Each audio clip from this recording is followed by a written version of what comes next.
Hello. There we go. Cool. Well, hello, hello, hello.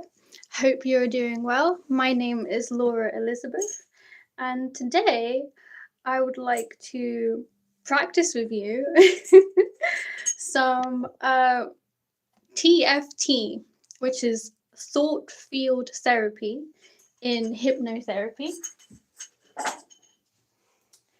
And exciting news, I'm practicing this as there we go.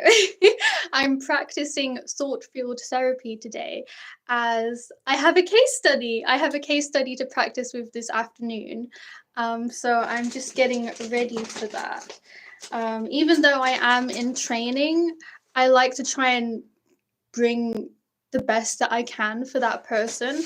I really appreciate that these people who volunteered to be my case studies have real, genuine problems, traumas and phobias and things like that. So I want to do the best that I can to actually help them.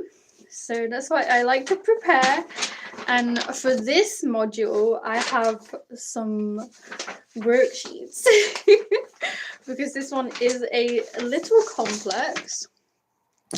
So thought field therapy, there is a thing known as therapist algorithm sequences. And that's exactly what it may sound like with sequencing. There are several steps that you need to follow in a certain order. And importantly, as a therapist, I need to ask the correct questions to begin with to ensure I create the perfect sequence for that person.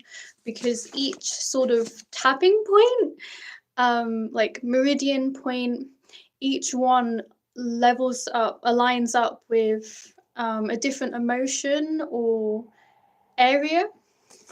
So, for example, if you've experienced trauma, so the sequencing is all about the whole point of going through these steps is to weaken a trauma, a bad experience, a phobia, a belief, a thought pattern. To weaken its hold on you and to get the control back and to get that power back and to be able to reframe it. So for starters, we go through those questions and you get that thing fresh in your mind. And say you mentioned that it was a trauma. What I would suggest is to tap the edge of your eyebrow here, either eyebrow, whichever one's more comfortable. Can be couple fingers, can be multiple, just getting that space there. So that will be included if you mention that it's a trauma. And then there is anxiety, fear, and or phobia. So if you mention one or two of those, paired with trauma, the sequence would be tap your eyebrow, tap under your eyes. So both eyes, can be 2 fingers, can be 4 like that, just getting that tap there. Then under your arm, so just one and whichever you feel most comfortable, just tapping there. And then your collarbone, but not, just slightly down. So where you're like, oh, this was not the best t-shirt to wear for this example. Collarbone, find it there in the middle. And then just come down a little bit. So kind of like this area here, tap that. But before, okay, so that's a bit of sequencing, but then there are also other emotions to consider. So if you experienced anger, I would get you to tap your little finger here in the middle there. And then that collarbone spot. If you experienced rage, I would get you to tap the outside of your eye here. And then collarbone again. So collarbone is kind of like the mixer. That's how I imagine it. If you have like a rum and coke or like a vodka and lemonade, that's how I'm imagining it. Like you have the meridian point for a specific emotion, and then you pair it with the collarbone. So that's how I'm remembering it. If you felt feelings of guilt, that would be your index finger. So again, like with the little finger, just tapping there, and then the collarbone. Embarrassment, that is under the nose, and then collarbone. And finally, if you felt feelings of shame, that is under the chin and collarbone. And what we do here in the therapy is create a personalized sequence for you.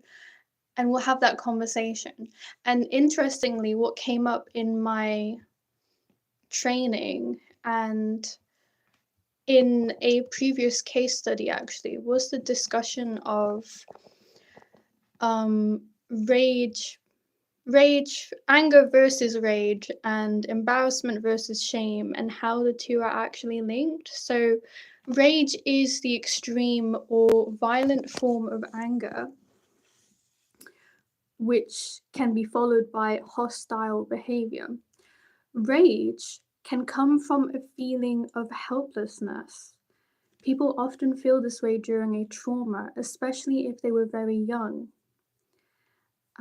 So rage treatment could be anger paired with helplessness.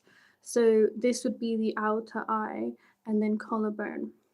Embarrassment is a social feeling that's usually fleeting, while shame is a more lasting feeling that's related to morality.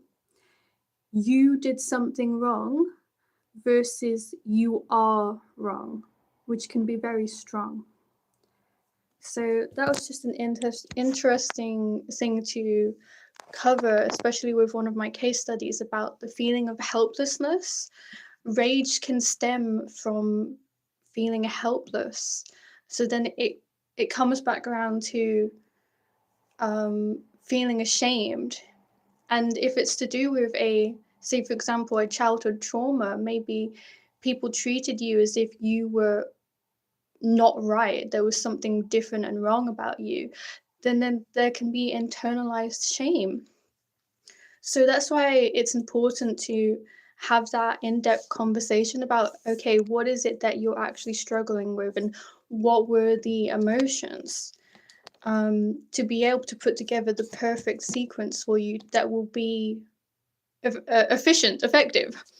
And I know this to be important as when I practiced it with my qualification colleagues, I didn't quite pick up on a couple of things and misunderstood something. So then I did a sequence for a different emotion, and my colleague said, I don't really feel any different, because the important thing about this process is that I, as a therapist, have to keep checking in with you and making sure you're okay, and checking in with what's called a SUD.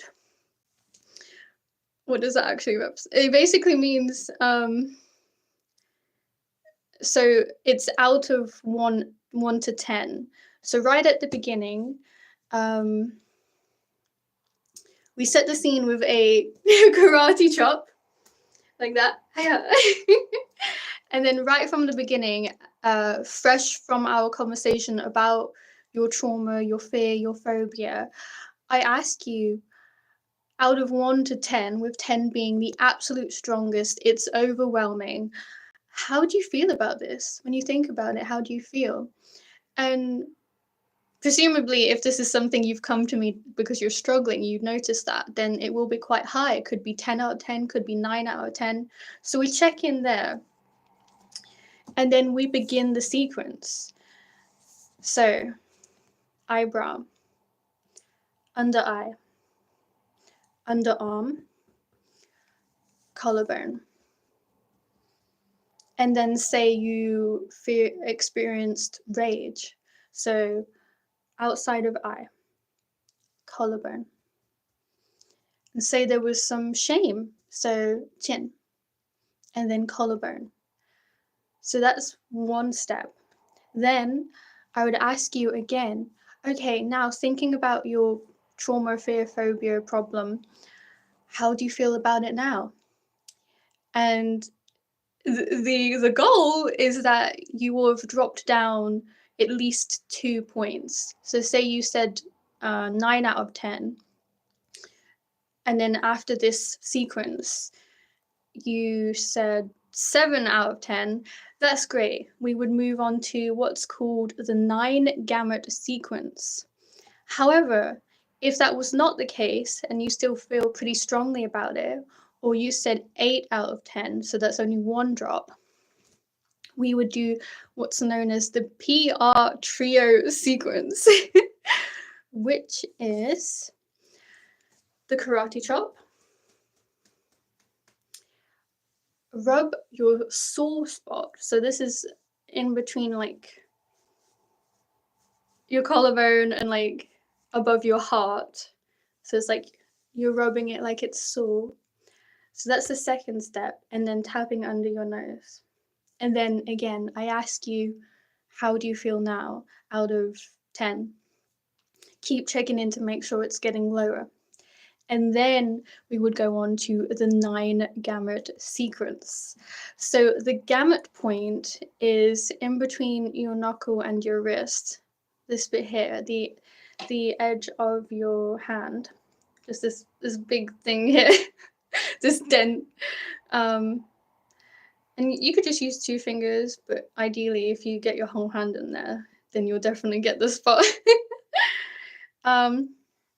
So you continuously tap this at whatever pace is comfortable for you, because you're about to multitask. So whatever you feel you can kind of step back and autopilot this part, that's what you want to do. And then I'll just guide you through the 9 steps, all the while tapping this gamut point. So I'll ask you to close your eyes, then open your eyes. And then, so this is better in person. Follow my finger down one way. Keep your head still. Keep tapping. And move your eyes down one direction and back up. And then the other direction and back up. Now, follow my finger with your eyes round once. And then back round again in a circle. Keep tapping that gamut spot and keep thinking about your trauma, fear, phobia problem. Keep it fresh in your mind. Hum out loud. Activate that area. Get it vibrating. Count from 1 to 5 out loud. 1, 2, 3, 4, 5. Hum again. And that, give yourself a shake, is the 9 gamut sequence. So this is the next step. Again, I ask you, how are you feeling? Thinking about your problem, out of 10, how strong do you think it is? And at this point, we've kept track of what you said. If you feel it's gone down, it's weakened at least by 2, that's great. If not, we do the PR trio sequence again to really get in there. So karate chop, rub your sore spot, and then tap under your nose. And then at that point, we ask, how are you feeling now? And in theory, the goal is that it's at least 4 out of 10 now. Like you can think about this thing, this experience, without any physical violent reaction or emotion. You can just think about it and witness it like you're watching a movie. That is the goal. And so if that is the case, we can complete the sequence with an eye roll. So again, another bit that's easier if we were in person, but basically just stand now nice and still, keep your head still, but with your eyes, just roll your eyes, but very slowly and very pointedly. So do it bit by bit. So I would ask you to follow my finger all the way up. So you're just looking down and then raising your eyes up. And that's it.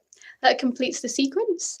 And in theory, that helps you weaken your beliefs and thoughts around whatever it is you're struggling with. And then this is the point where we can reprogram and reframe how you feel about this into a more positive light. So at the start, when we discuss the problem, I would ask you, how would you like to feel instead? And what would your life look like if you didn't have this problem? And what would you like it to look like instead? How would you like to feel? All those sorts of opening questions that talk about moving forward, looking forward, and then on to like achieving a goal. So it's all around not letting this stop me.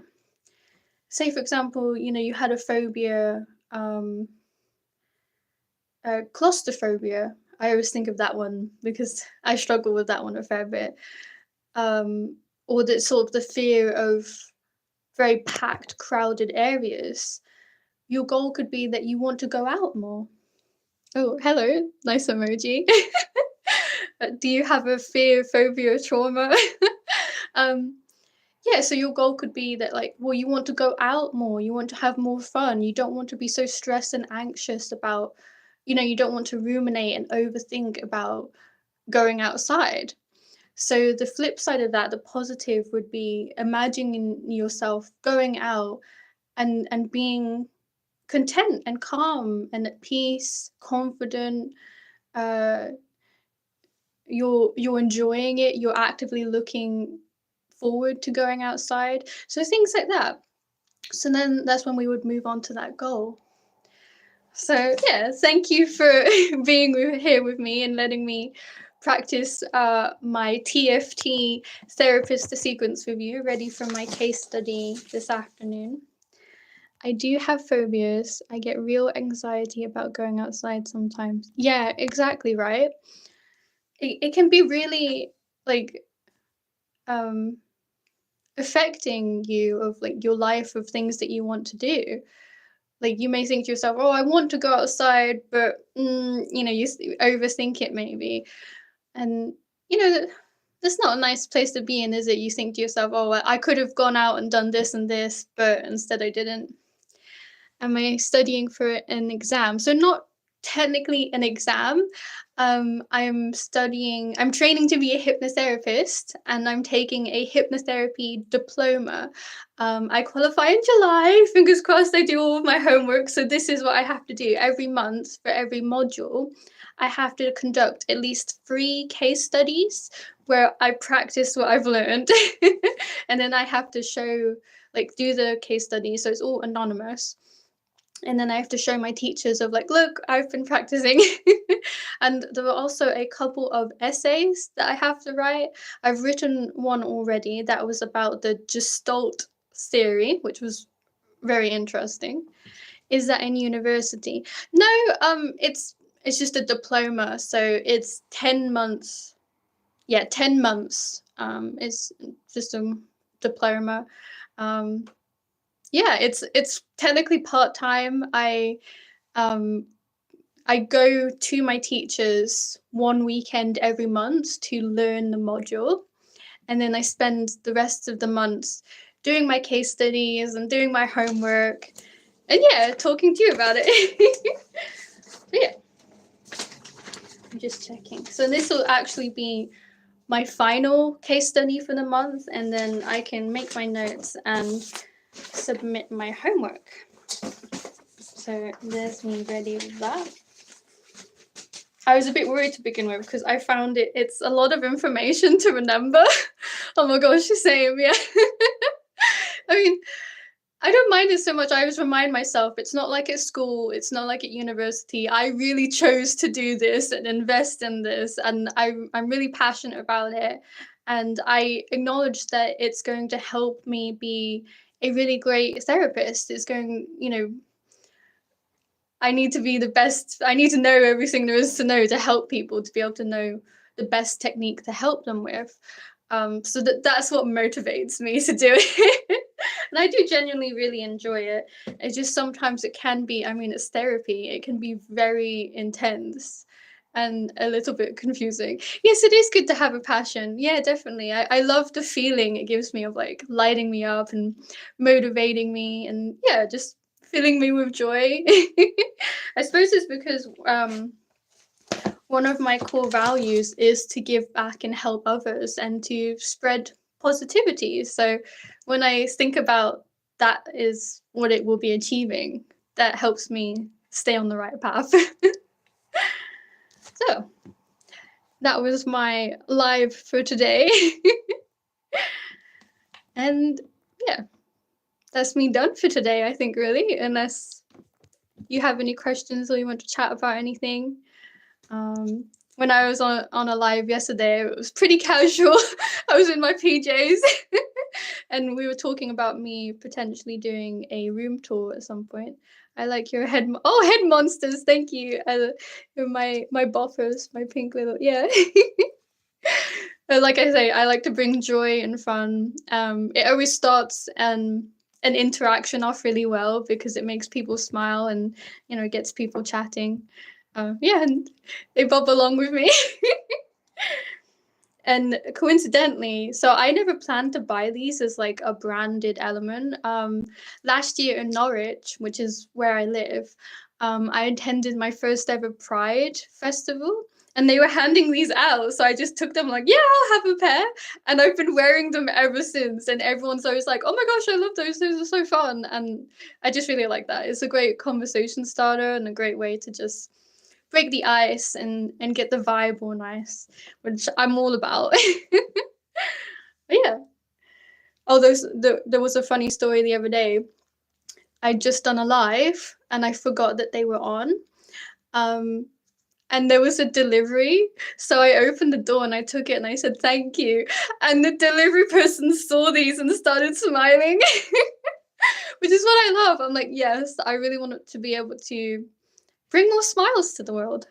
You want some? I mean, yeah, I'm pretty certain you can just buy them online. I've never even seen them in a shop, maybe in like a fancy dress shop, like a costume shop. But yeah, I randomly got handed them at a Pride festival.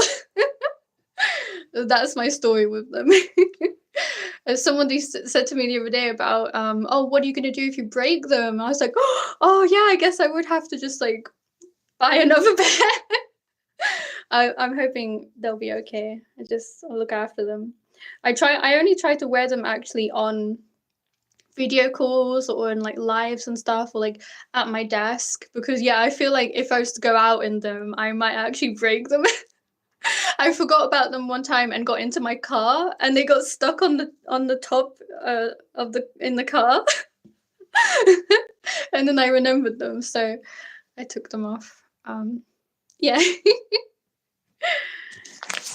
So I will leave that there. How long do I have? Okay, I think I will have a cup of tea and get ready for my case study session. Well, I hope you have a lovely rest of your day and hopefully I see you again soon. Take care. Bye bye.